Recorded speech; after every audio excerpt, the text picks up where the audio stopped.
Primeiro seu dedo, eu acabei rompendo tudo, os ligamentos, tendão do dedo.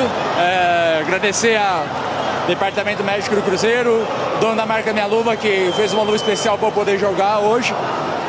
Infelizmente não veio a vitória, a gente acabou tendo erros. Acho que começamos devagar no segundo tempo, o primeiro tempo foi muito acirrado. O segundo tempo a gente começou devagar, acabou tomando os gols e acabou desorganizando aos poucos, coisa que não pode acontecer num clássico, mas é começo de temporada. A gente está começando, lógico que é ruim, a gente vem de 2 derrotas. Acho que a melhor chance para isso é quinta-feira em busca da vitória na estreia do Brasileirão.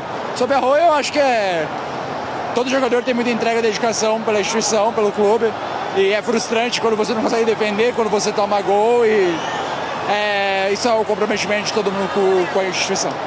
Ai, tive que parar aqui para dar uma respirada antes de comentar sobre esta derrota do Cruzeiro que me deixou muito pé da vida.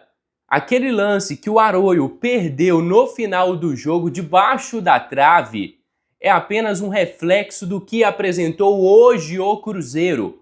O senhor Tite vai começar a ser cobrado pelo torcedor. São 5 partidas, 2 vitórias e 3 derrotas. E o segundo tempo do Cruzeiro foi tenebroso. Eu sei que ele ainda está tentando encaixar o Gerson no esquema tático do Cruzeiro, mas o Gerson chegou a fazer 3 funções. Entrou na direita, entrou de segundo volante e depois começou a cair um pouco mais pela esquerda. O Tite ainda está tentando encaixar o Gerson, que mostra ainda assim estar sem ritmo de jogo para uma partida de tamanha intensidade. Só de lembrar também do sistema defensivo do Cruzeiro, a palhaçada que foi hoje, a péssima partida defensivamente do Fabrício e do Jonathan Jesus. O William não desarmava ninguém. Se você colocasse hoje, uma tartaruga para o William marcar, ele perdia essa tartaruga.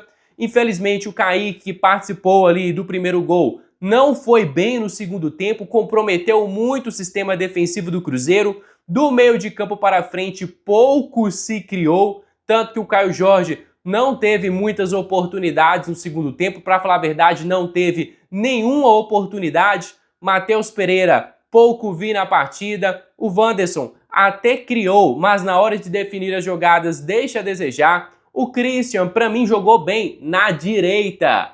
Alô, Tite, se o Christian tá jogando bem na direita, não inventa. Se tá dando certo lá, não inventa moda. Mantém o Christian na direita. Coloca o Gerson no lugar do Lucas Silva para fazer a função de segundo volante. Se ele tá bem lá, mantenha o jogador por lá.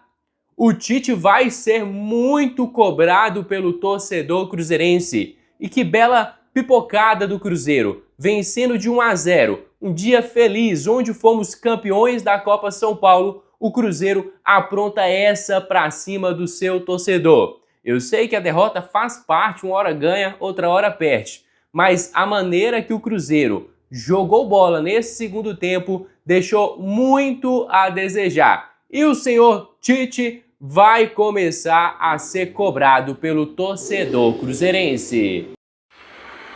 O jogo com diferentes etapas dentro do próprio jogo. Primeiro tempo controlando e tendo oportunidades vivas ou de construção ou de contra-ataque importantes. Um segundo tempo onde veio mais equilibrado e no momento que nós tomamos o gol aí sim caiu. A equipe sentiu. A equipe aí, ela baixou o nível de competitividade, baixou o nível de qualidade, de passe, de posse de bola. E aí o adversário foi incisivo e marcou o segundo gol e venceu o jogo. Tite, aqui.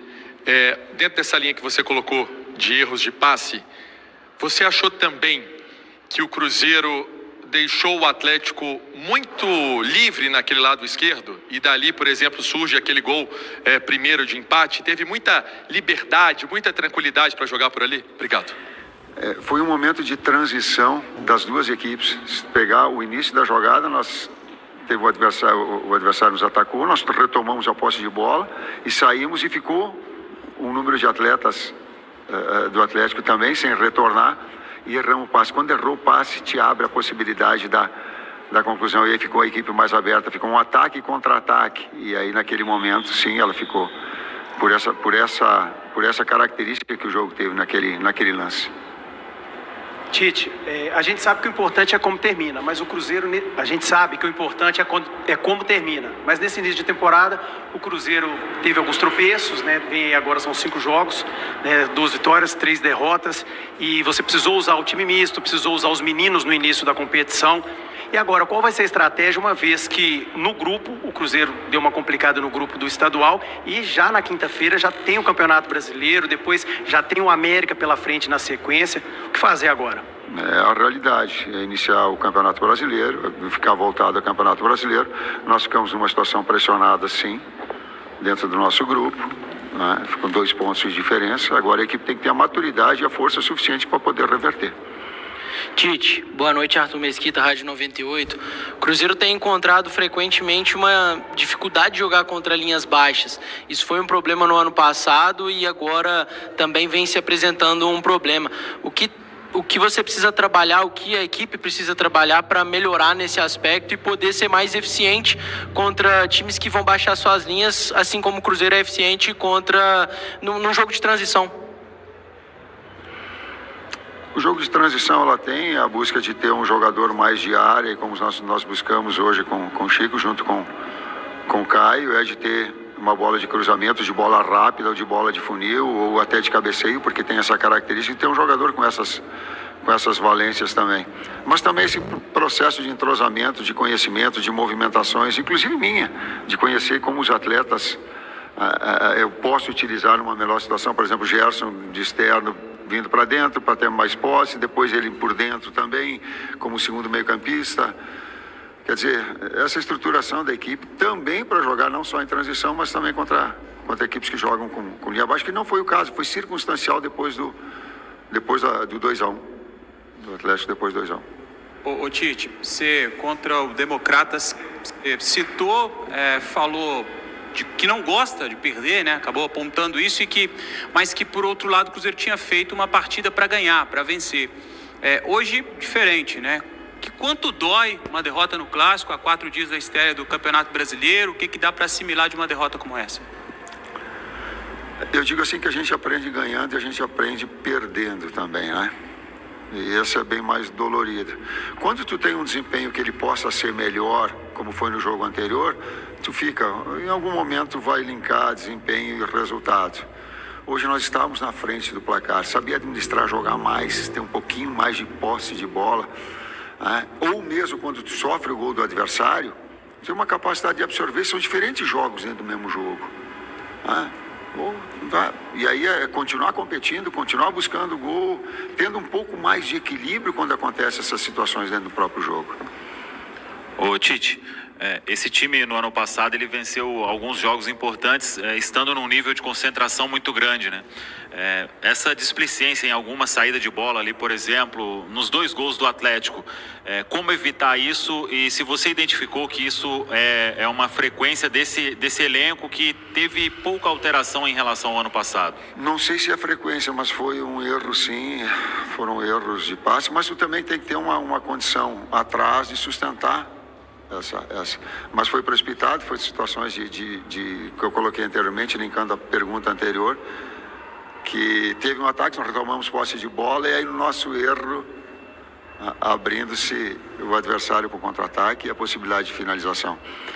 Eu não tenho todo o diagnóstico do ano passado, eu também estou conhecendo a equipe toda para até agora, mas de colocar que esses momentos eles são importantes, e manter posse de bola, inclusive, para não ter nessa transição um erro maior, para não dar ao adversário essa verticalidade, isso também tem que ser atacado. No início dessa temporada, você usou alguns jogadores da base, esses jogadores que inclusive foram para a Copinha agora, acabaram de ser campeões.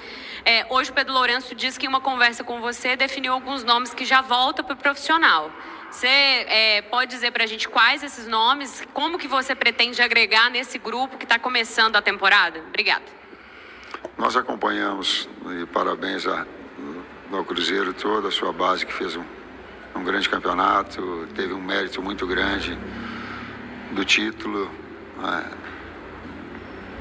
Queríamos nós que estivéssemos comemorando com uma situação melhor que da de hoje, não só do Sub-20. Não foi possível, tem que absorver, tem que assimilar. Nós vamos ver agora, sentar e trazer jogadores que possam ser importantes para agregar com a gente, né? Vão ter sim essa possibilidade. Foram 2 itens da tua pergunta, esse foi um e o outro. Ele cita que são 3 atletas que vocês conversaram, assim. Quais são esses atletas e por quê? Como eles vão ser agregados na temporada? São 4. 4 ou 5, né? Me ajuda, é o Batistella, Juan, Lelis, Murilo e... Hã? E Vitor. É isso, 5.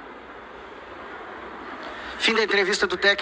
Então é isso, família. Vamos encerrar por aqui mais um conteúdo do nosso canal. Você aí de casa, torcedor cruzeirense, que é novo por aqui, já seja muito bem-vindo. Se inscreva no nosso canal, deixe o seu gostei, ative as notificações e tamo junto demais. Fica agora com meu grande abraço, fica com Deus e até a próxima. Fui!